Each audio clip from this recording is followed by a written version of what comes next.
नमस्कार दोस्तों, कैसे हैं आप सब लोग। आप सभी लोगों का हमारी वीडियो में बहुत बहुत स्वागत है। यदि आप यूपी पुलिस के लिए अप्लाई करना चाहते हैं तो इस वीडियो को पूरा जरूर देखें। कभी ऐसा ना हो कि आपने फॉर्म फिल कर दिया और आपको इन्फॉर्मेशन का पता नहीं चला कि आप एलिजिबल हो या नहीं हो।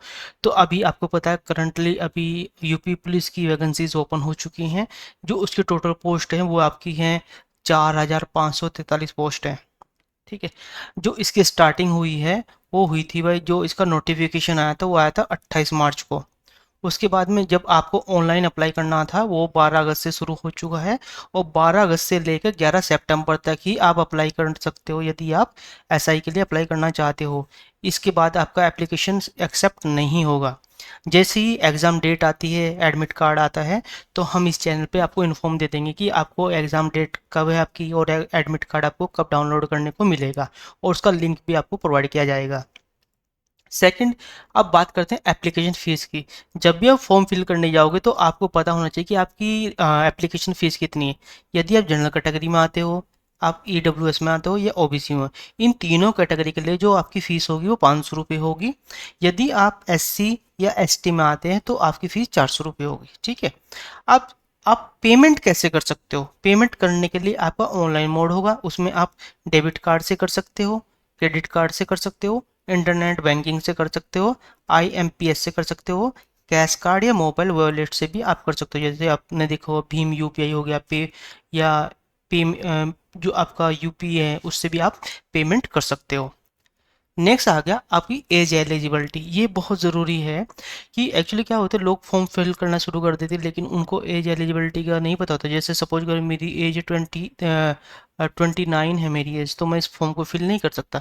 और मैं जैसे फिल करना शुरू करूँगा, अब मैंने देखा नहीं क्राइटेरिया क्या है, तो ये मेरे लिए प्रॉब्लमेटिक हो जाएगा क्योंकि मेरा डेटा वहाँ पे ऐड हो जाएगा। तो यहाँ पे जो मिनिमम एज है वो 21 है और जो मैक्सिमम एज है वो 28 है। ओके। नेक्स्ट है आपका एलिजिबिलिटी। भाई इस फॉर्म को फिल कौन कर सकता है। सबसे पहले तो आपके पास में 10th होना चाहिए, 10th plus 12th plus graduation. आपके पास तीनों होने चाहिए। यदि आपने ग्रेजुएशन नहीं की हुई है तो आप इस फॉर्म को फिल नहीं कर सकते। ओके। दूसरा, पहली मैंडेटरी हो गया आपकी, आपके पास में कोई ना कोई डिग्री होनी चाहिए। सेकंड हो गया आपके पास में ओ लेवल कंप्यूटर एग्जामिनेशन होना चाहिए, यानी आपके पास ओ लेवल का सर्टिफिकेट होना चाहिए कंप्यूटर का, तभी आप इस फॉर्म को फिल कर पाओगे। उसके बाद में थर्ड कैटेगरी है कि आपको कम से कम 2 साल का एक्सपीरियंस होना चाहिए टेरिटरी आर्मी में। ओके। और नंबर 4 हो गया आपके पास पी सर्टिफिकेट होना चाहिए एनसीसी का। यदि आप इन चारों क्राइटेरिया को फुलफिल कर पाते हो तभी आप इस फॉर्म को फिल कर पाओगे, अदरवाइज आप इस फॉर्म को फिल नहीं कर पाओगे। नेक्स्ट आता है पोस्ट के बारे में। मैंने ऑलरेडी बताया आपको, जो इसमें टोटल पोस्ट है वो आपकी हैं 4500 के समथिंग। ठीक है। लेकिन जो यहाँ टोटल हमने दिखाई है वो 42 है। इसमें जो फीमेल है, जो फीमेल की टोटल पोस्ट होगी वो होगी 106। ओके। जो सिविल पुलिस वाली है, जो एसआई इंस्पेक्टर की होगी, उसके बाद प्लेटो कमांडो हो गया, सब इंस्पेक्टर होगा, उसकी होगी 135। और जो प्लेटो कमांडर एसआई है यानी स्पेशल सिक्योरिटी फोर्स में, उसकी टोटल पोस्ट होगी कितनी, 60। अब बात चलते हैं नेक्स्ट। जब भी आप इस फॉर्म को फिल करने जाओ तो आपके पास में कौन कौन से डॉक्यूमेंट होने चाहिए। उससे पहले आपको ये देखना, सबसे पहले आपके पास में फ़ोटो होना चाहिए। जो फ़ोटो होगा वो पासपोर्ट साइज होगा, कलर का होगा। ठीक है। दूसरा, जो उसका बैकग्राउंड होगा ना, या तो वाइट होगा या लाइट कलर में होगा। ऐसा नहीं डार्क नहीं लेके जाना, तो लाइट कलर में हो या फिर वाइट बैकग्राउंड हो। सेकंड, आपको अपने पास में क्लियर सिग्नेचर होने चाहिए, यानी आप किसी भी पेपर पे कर सकते हो। आप ब्लू या ब्लैक पेन दोनों यूज़ कर सकते हो, किसी से भी कर सकते हो। या फिर आपके पास में डिजिटल सिग्नेचर होने चाहिए। उसके बाद आती है एजुकेशन। एजुकेशन में आपका 10th 12th या ग्रेजुएशन होना चाहिए। ओके, ये मैंने ऑलरेडी आपको बता दिया। उसके बाद कास्ट सर्टिफिकेट, यदि आप एससी या एसटी से हैं या फिर ईडब्ल्यूएस और ओबीसी, तो आपके पास में कास्ट सर्टिफिकेट होना बहुत ज़रूरी है। ये आपको साथ में लेके जाना है। ठीक है। नेक्स्ट, आधार कार्ड। आधार कार्ड में आपके पास में आधार कार्ड भी हो सकता है, वोटर आईडी भी हो सकता है। यदि आपके पास कोई भी गवर्नमेंट और जैसे आपका पासपोर्ट भी हो सकता है तो उसके थ्रू भी आप अप्लाई कर सकते हो अपनी आईडी कार्ड में। ठीक है। नेक्स्ट आता है इनकम सर्टिफिकेट। ये जरूरी, यदि आपने ईडब्ल्यूएस में दिखाया हुआ है यानी इकोनॉमिक वीक सेक्शंस में, तो आपको अपना सर्टिफिकेट भी अपलोड करना पड़ेगा। ओके।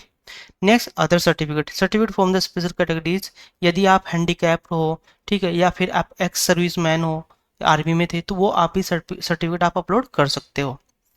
नेक्स्ट आता है कि भाई यदि आप इस एग्ज़ाम को क्रैक कर लेते हो तो आपका सिलेक्शन किस बेस पे होगा, ये आपको पता नहीं।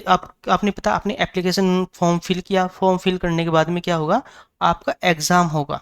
एग्ज़ाम होने के बाद में फिर आपका फिजिकल एफिशिएंसी टेस्ट होगा, ठीक है, ओके।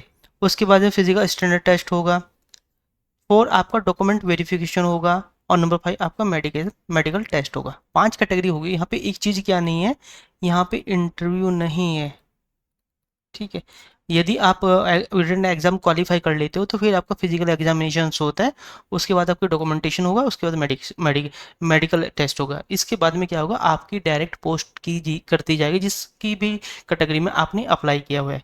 यदि आप चाहते हो कि इस एग्ज़ाम के अंदर सिलेबस क्या क्या आने वाला है, कौन कौन से टॉपिक इंपॉर्टेंट आपके लिए, जिससे सबसे ज़्यादा क्वेश्चन पूछे जाते हैं, आप मुझे कमेंट करके बता देना। हम नेक्स्ट वीडियो उस पर आपको बना के दे देंगे, जिससे कि वो आपके एग्ज़ाम को क्रैक करने में आपकी हेल्प कर सके।